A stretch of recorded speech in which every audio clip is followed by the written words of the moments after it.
Hello বন্ধুরা, good morning. আবার আজকে একটি নতুন মিনি ব্লগ নিয়ে সকালে বাগানে চলে আসলাম নতুন কি ফুল ফুটেছে সেগুলো দেখার জন্য। তাই তোমাদেরকেও দেখানোর জন্য ছোট্ট একটি মিনি ব্লগ বানালাম।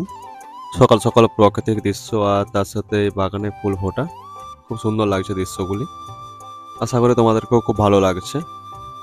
এরকম আরও ছোট ছোট মিনি ব্লগ আর ইন্টারেস্টিং ভিডিও দেখার জন্য চ্যানেলটিকে সাবস্ক্রাইব করতে পারো।